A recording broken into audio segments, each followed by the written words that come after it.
For the next three examples, we're going to go ahead and state the intervals in which these functions are continuous. Now the hint here is actually find their domains like you did in your algebra course or in your trigonometry course. We're just going to use algebra to go ahead and find the domains of these functions. And the functions that you've studied before were continuous on their domain.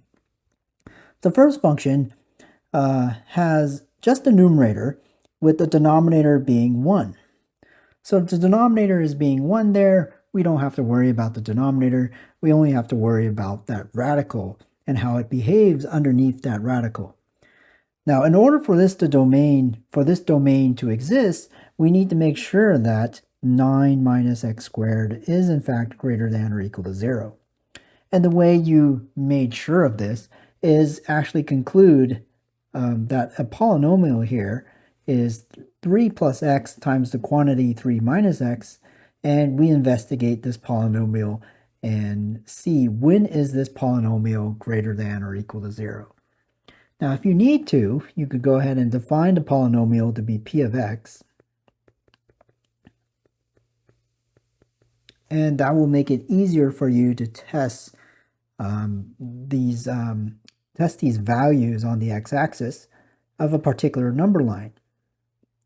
Now, this number line will include the x-intercepts. The numbers that you cannot use to test are the x-intercepts. So we're not going to test -3, we're not going to test 3, but we are going to test other numbers. We're going to test, let's say, p of -4. You get to pick your own test values. So when you pick p of -4, go ahead and evaluate the polynomial at -4 and indicate whether it is positive or negative. So if you put -4 in here, this quantity would be negative. If you put -4 over here, this quantity would be positive. A negative times a positive will in fact equal a negative value. Now we indicate that with an inequality. This is less than 0. I'll pick a test value between -3 and 3. Why don't we try p of 0? And notice that will give you 9, and 9 is definitely positive. What this test value does is it will actually give you the domain of the function called 9 minus x squared. One more p-value here, or I should say one more test value. Let's try p of 4. Now you could have picked p of 400, but p of 4 will do. Notice this would be negative when you test p of 4. And so we are going to shade where the domain exists. It's right here. This is the domain for the function f of x.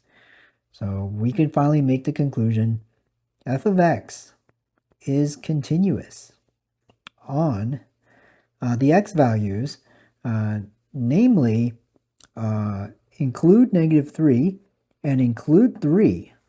So it's actually continuous on bracket -3 to 3.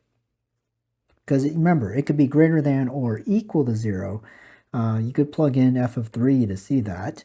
Plug in f of 3, notice it does exist. The range value will exist if you plug in 3.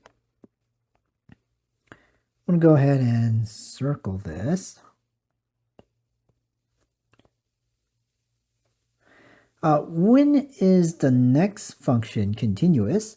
This time we do have a denominator. We have to be very, very careful. So let's look at the denominator. We know the square root of 4 minus x squared is in the denominator. That means we need 4 minus x squared to be greater than or equal to 0. And following the pattern that we yield, we know that the denominator cannot equal 0. So notice this really means 4 minus x squared has to be greater than 0.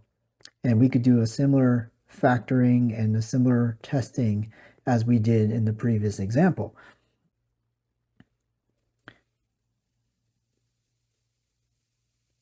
So what that does is gives you some x values. It'll give you x values of -2 up to 2. That's an interval, by the way. That's not an ordered pair. This is an interval. However, you also need to look at the numerator, and x cannot be what? x cannot be certain numbers for that trigonometric function. So we have a lot of x values here where that trigonometric function does not exist. There they are. They're very specific values, right? They're all odd multiples of pi over 2. So we're really concerned with these two multiples right there.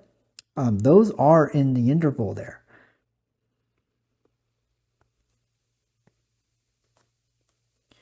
So our final answer will look like this. F of x is continuous on these intervals. -2 up to negative pi over 2. Negative pi over 2 up to pi over 2.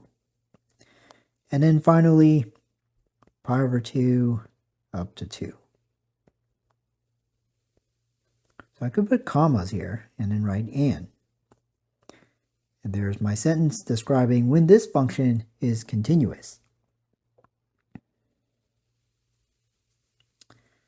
Last example here. When is the inverse cosine function continuous? Well, we know that. We simply look at this 1 plus 3t, and we know that 1 plus 3t is restricted between the trig values of -1 and +1. And so we end up solving this inequality.